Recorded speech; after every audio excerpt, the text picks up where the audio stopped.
ọ̀fẹ́ mi tó fún ọ. Ó tó. Oore ọ̀fẹ́ mi tó fún ọ.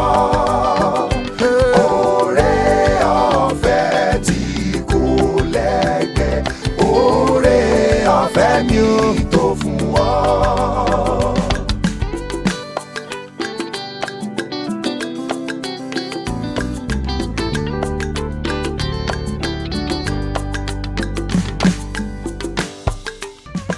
Oore ọ̀fẹ́ mi tó fún ọ.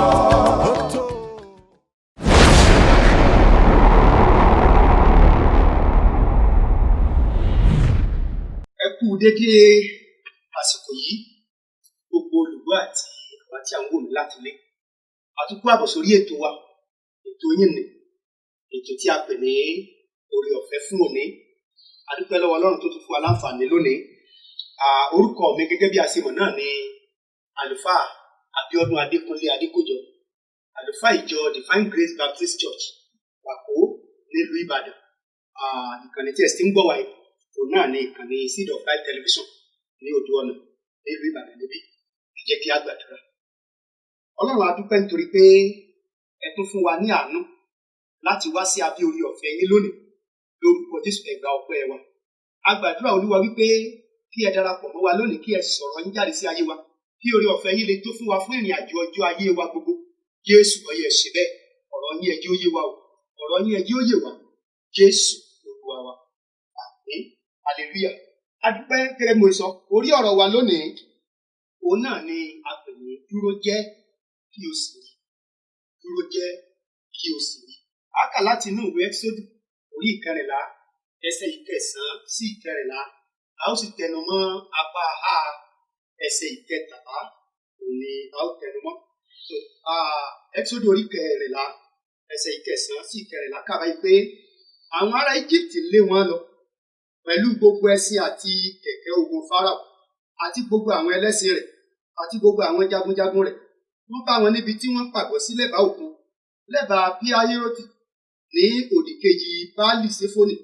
Nígbà tí Fáráò súnmọ́ àwọn ọmọ Ísírẹ́lì, tí àwọn ọmọ Ísírẹ́lì gbé ojú wọn sókè, tí wọ́n rí àwọn ará Íjíbítì tí wọ́n ń bọ̀ lẹ́yìn wọn, ẹ̀rù bà wọ́n gidigidi.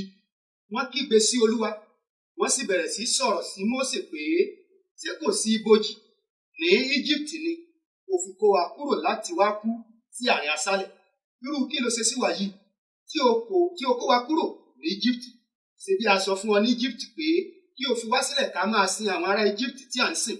Nítorí pé kì bá sàn kí a máa sin àwọn ará Íjíbítì ju kí a wá kú sínú aṣálẹ̀ lọ. Mósè bá dá àwọn ènìyàn náà lóhùn, ó ní ẹ má bẹ̀rù, ẹ dúró gbẹngbẹn, kí ẹ wá máa wo ohun tí Olúwa yóò ṣe. Ẹ ó rí bí yóò ṣe gbà yín là lónìí, nítorí pé àwọn ará Íjíbítì tí ẹ ń wò yìí, ẹ kò tún ní rí wọn mọ́ láéláé. Olúwa yóò jà fún yín, ẹ̀yin ẹ sáà dúró jẹ́. Ó sọ pé ẹsẹ̀ láti náà ti wà ní apá ẹsẹ̀ 13 yẹn. Ó ní Mósè bá dá àwọn ènìyàn náà lóhùn, ó ní ẹ má bẹ̀rù, ẹ dúró gbẹngbẹng, kí ẹ wá máa wo ohun tí Olúwa yóò ṣe. Gẹ́gẹ́ bí mo ṣe pe orí ọ̀rọ̀ wa ní dúró jẹ́ kí o sì rí. Yorùbá máa ń sọ òwe kan, wọ́n máa ń pa òwe kan, wọ́n á ní bí ọmọdé bá débi ẹ̀rù, ẹ̀rù ó bà á. Ó ní ọ̀rọ̀ àwọn ọmọ Ísírẹ́lì jẹ́ nígbà tí wọ́n dé ibi tí a kà yìí. A rí wípé Ọlọ́run ti gbé gbogbo ìgbésẹ̀ tó fẹ́ gbé lórí wọn. Ó ti gbé gbogbo ìgbésẹ̀ tó fẹ́ gbé lórí àwọn ará Íjíbítì pàápàá. Kódà àwọn àkọ́bí wọn ti kú, wọ́n sì ti fi agídí tì wọ́n jáde pé a fẹ́ yín mọ́, ẹ máa lọ ètò ẹsẹ̀ ní ọ̀dọ̀ wa tó. Tá a báyìí tó dúró tì wá, bẹ́ẹ̀ ni pé wọ́n sọ pé àwa ò kú tán, á dòkú, ẹ wá máa lọ. Àwọn yẹn náà sì ti gbéra, wọ́n ti lọ, inú wọn ti dùn. Bí wọ́n ṣe wá ń lọ nígbà tí wọ́n dé etí òkun ní àìlà Píáhírọ́tì yìí, Bíbélì sọ wípé bí wọ́n ṣe ń lọ, ìgbà tí wọ́n wẹ̀yìn, wọ́n rí Fáráò àtàwọn èèyàn rẹ̀, àwọn jagunjagun rẹ̀ tí wọ́n ń lé wọn bọ̀ lẹ́yìn. Bẹ́ẹ̀ ni wọ́n sì ń wo òkun pupa níwájú. So èyí fi hàn wípé ní àárín yẹn ó dàbí pé ọ̀nà pin mọ́ wọn, ọ̀nà dí mọ́ wọn. Tí wọ́n bá láwọn fẹ́ sáré síwájú nítorí àwọn ogun Fáráò tí wọ́n rí lẹ́yìn, wọ́n rọ̀ lómi, omi ó gbé wọn lọ. Tí wọ́n bá láwọn sá sẹ́yìn, ọwọ́ wọn ni wọ́n kù sí. Bẹ́ẹ̀ ni ìhàlẹ̀ ogun Fáráò náà ń bọ̀ lẹ́yìn wípé èyí tẹ́ ẹ bá fẹ́ ṣe ń bẹ̀ báyìí ọyẹ ẹ wá ṣe àfúnyín láǹfààní méjì péré nínú kẹ́ ẹ padà wá kẹ́ ẹ wá máa ṣẹrú wa kẹ́ ẹ yè tàbí kẹ́ ẹ sá ká sì pa yín. so ó dàbí wípé lákòókò yẹn àwọn náà ò fẹ́ ní ohun tí òyìnbó máa ń pè ní option mọ́, wọn ò ní nǹkan kan tí wọ́n lè sọ wípé ibi táwọn ó tiẹ̀ gbé gbà ní bí wọ́n bá yà sọ́tún wọ́n á pa wọ́n, bí wọ́n yà sósì wọ́n á pa wọ́n, bí wọ́n sá síwájú omi ó gbé wọn lọ, bí wọ́n sá sẹ́yìn wọ́n kó sọ́wọ́ oko ẹrú padà. àsìkò yẹn lẹ̀rú bà wọ́n, ṣùgbọ́n nígbà tí wọ́n bẹ̀rù ohun tí wọ́n ṣe lọ́lọ́run fẹ́ káwa náà yẹ̀wò nínú orí ọ̀fẹ́ tó fẹ́ fi fún wa lónìí ohun tó ṣẹlẹ̀ lásìkò yẹn. ohun tí à ń rí lónìí náà ni wípé gẹ́gẹ́ bí ènìyàn nínú àwọn ìgbésẹ̀ wa àwa náà ti gbé ìwọ náà ti gbé àwọn ìgbésẹ̀ kan, o ti gbìyànjú àwọn nǹkan kan tó fẹ́ tẹ̀síwájú tó o tiẹ̀ ti gbà pé o ti bọ́, kódà àwọn èèyàn ti ń bọ́ ọ yọ̀, o tiẹ̀ ti lọ jẹ́rìí nínú ilé olúwa gan pé ẹ bá mi dúpẹ́ o, olúwa ṣe báyìí, olúwa ṣe báyìí fún mi. ṣùgbọ́n lẹ́yìn ìgbà yẹn ló tó rí pé àwọn ogun kan tó dìde bí ogun Fáráò ṣe dìde lẹ́yìn ìkúrò lóko ẹrú àwọn ọmọ Ísírẹ́lì. náà ohun tí Ọlọ́run sọ fún ọ náà ni wípé orí ọ̀fẹ́ tó o nílò fún ọjọ́ òní náà ni wípé má sá kíjokíjo káàkiri, má sá jẹ̀nìjẹ̀nì káàkiri, ohun tó o nílò náà ni pé tú o jẹ.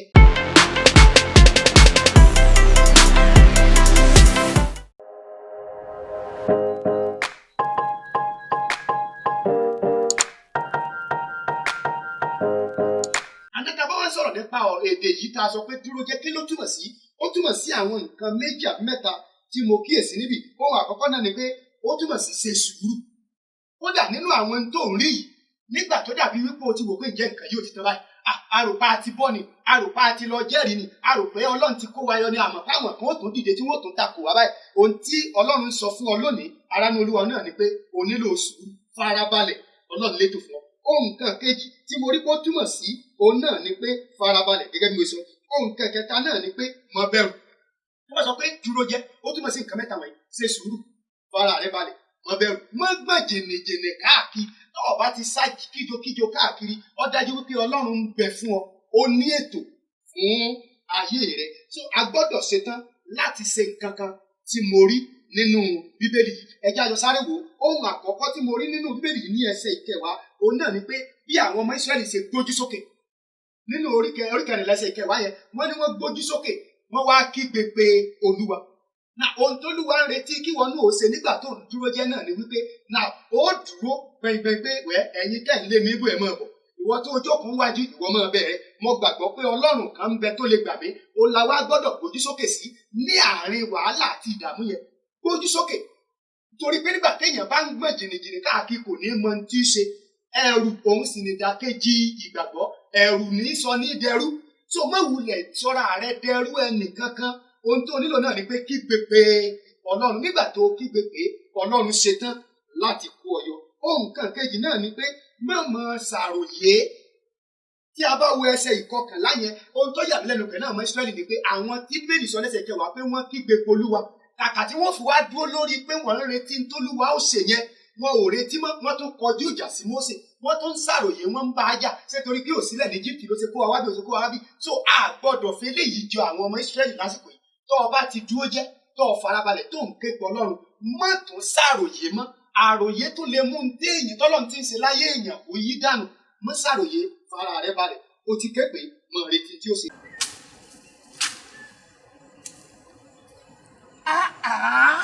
Irú ayé wo wá lè ní wáyé? Àdìsá. Láì ọkọ̀ àgbàdo mi òkè ọ̀hún, òun náà kọ́ kò gbójú báyìí lọ. Ní ìrètí tí n bá débi ọ̀pẹ̀ ìgbò, òun náà máa gbó, ó máa kó lọ́jà láti lọ sọ́ta. Ayé ìṣú mi. Àdìsá. Gbogbo àrùn yìí. Ètò kan mú Ètò. orí ọ̀fẹ́ ọjọ́ òní. Nígbà wo ni ètò náà? Ní aago 6 Sígbà wo? sí aago 6 àràárọ̀. Ní ilé iṣẹ́ ìmáwòrán.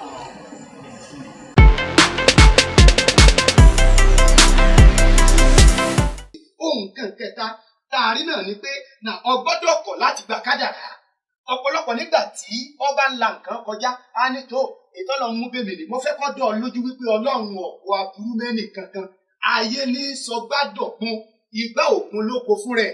Kì í ṣe ètò Ọlọ́run fún ẹnì kankan, kì í ṣe kádàrá àbáyànmọ́. Ọ̀kan alákọ̀ọ́lẹ̀ ni, àkọọ́lẹ̀ ti gbé àkọọ́lẹ̀. Ọlọ́run ọ̀pọ̀ àkọọ́lẹ̀ burúkú mẹ́nì kankan.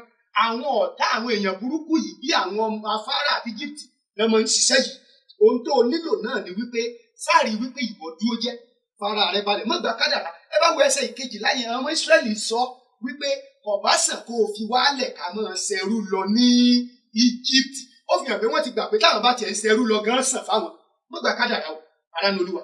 Orí ọ̀fẹ́ tó fi bọ́ nínú ogun àti wàhálà tó dojúkọ yẹn lórúkọ Jésù Olúwa yọ̀ǹda rẹ̀ fáyé rẹ̀ lónìí. Má gba kádàrá rárá gbà wípé wà á bọ́ ń bẹ̀ ó sì bọ́ lórúkọ Jésù. Ohun kan kẹrin òun náà ni pé má bẹ̀rù. Ẹsẹ̀ ìkẹtàlá yẹn mo ẹ pé mo mú tẹ̀léra wọn lẹ́sẹsẹ ẹsẹ̀ yẹn sọ pé Mósè dá wọn lóhùn pé ẹ dúró jẹ́ ẹ má bẹ̀rù ẹ dúró gbẹngbẹng ẹ farabalẹ̀. So nígbà tó o bá bẹ̀rù ìyẹn ni pé òun sọ fún Èṣù pé èmi kọ́ mo ní ìbànújẹ́ ọ̀tá mi ló ní ìbànújẹ́. Nígbà tó o bá ń ṣe yẹn ọ bẹ̀rù nìyẹn á wá rí ọ pé eléyìí ò sí rọ́ọ̀lù kò sì nílé sí ọ níbi nítorí pọ́lọ́run bẹ̀ tí ó gbéjà rẹ̀. Ohun kan karùn-ún ni pé o gbọ́dọ̀ fara rẹ balẹ̀ mo sọ sùúrù ó sì pàtàkì náà. Tó o bá ní sùúrù Ọlọ́run dé ìgbàgbọ́ rẹ wò ni na ó sì lè borí ó sì lè kọrin ayọ̀. Ohun kan kẹfà ni pé má rí Ọlọ́run yẹn bí alágbára nìkan. So o gbọ́dọ̀ rí pé ẹnìkan tó lágbára láti gbà ọ́ nínú gbogbo ogun òun náà nìyẹn. Tí o bá wo ẹsẹ̀ ìkẹtàlá yẹn bákan náà ó ní dúró jẹ́ dúró gbẹngbẹng kó o sì rí ìgbàlà Ọlọ́run tí ó fi hàn ọ́ ní òní. So o gbọ́dọ̀ ṣetán láti rí pé Ọlọ́run nìkan ni alágbára. Then ohun kan míì tí máa fi parí ẹ̀ náà ni pé jẹ́ kí Olúwa jà fún ọ. So nígbà tó ń dúró jẹ́ òun fara balẹ̀ pé Olúwa tó mi ò lè ṣe nǹkan kan o mi ò lágbára o ìwọ nìkan mo gbójúlé o ìwọ nìkan ni mò ń wò ṣàánú mi o dákun o náà ìyẹn ni pé òun fi Ọlọ́run ṣe ìgbẹ́kẹ̀lé rẹ̀ yóò ṣe kí ni yóò dìde ìgbàlejò fún wa. So tó o bá ti lè dúró dọ́lọ́run tó o fara balẹ̀ ó rí ìgbàlá rẹ̀ ó dẹ̀ rí tí ó ṣe fún ọ yóò sì dára fún ọ lórúkọ Jésù. So ará ní Olúwa ìwọ ọ̀kan ń gbọ́ mi lónìí ohun tó Olúwa ń sọ náà ni wípé orí ọ̀fẹ́ ọ̀hún tó fún ọ ní gbogbo ohun tó ń là kọjá mọ́ sọ̀rọ̀ ìtinú mọ́ bara jẹ́ mọ́ sọ̀rọ̀ kọ́rọ̀ mọ́ ṣàwáwí mọ́ ṣàròyé farabalẹ̀ mọ́ ké pé ó ń bẹ nítòsí rẹ̀ kí ó sì ràn ọ́ lọ́wọ́ kí ó sì ràn ọ́ lọ́wọ́.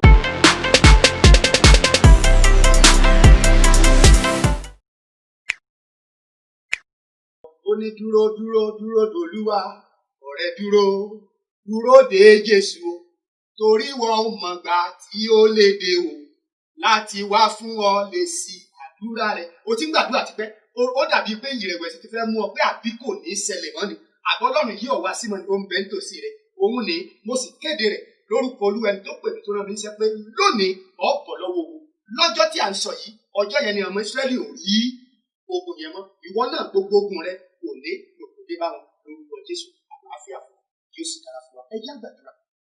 Bàbá a dúpẹ́ fún ọ̀rọ̀ yín tẹ́ ẹ tọ́ra sí wa. A dúpẹ́ nítorí pé ẹ ti fi wá lọ́kàn balẹ̀ pé tá a bá lè dúró dè yín tá a lè dúró jẹ́ a ó rí yín. Ẹ̀yin nìkan lẹ sì lè gbà wá nínú ìṣòro. Jẹ́ mo sọ̀rọ̀ sí ayé àwọn èèyàn tó ń gbọ́ mi wọ̀nyí. Gbogbo nǹkan tó jẹ́ ìlàkọjá tó ń dúnkòokò mọ́ wọn tó ń dẹ́rù bà wọ́n tó dàbí pé wọ́n fẹ́ fi sá padà kúrò ní ọ̀dọ̀ yín tàbí kó sọ́wọ́ ìkookò ayé. Lórúkọ Jésù lónìí Olúwa pàdé ogun náà mọ́. Lórúkọ Jésù ogun náà parẹ́. Ẹ ó sì láyọ̀ ẹ ó yìn Ọlọ́run. Jésù Olúwa wa ẹ ṣé bí ẹ ṣe ń tẹ̀síwájú pẹ̀lú wa. Ẹ má gbàgbé láti máa wo ìkànnì yìí ní ìkànnì Seed of Life Television kí ẹ sì wo bọ́tìnì pupa èyí tí ó wà nísàlẹ̀ tí a sọ pé kí ẹ tẹ̀ yẹ. Ẹ dákun ẹ tẹ̀ kí ẹ lè máa tẹ̀síwájú láti máa gbọ́ wa ní gbogbo ìgbà. A ó pàdé.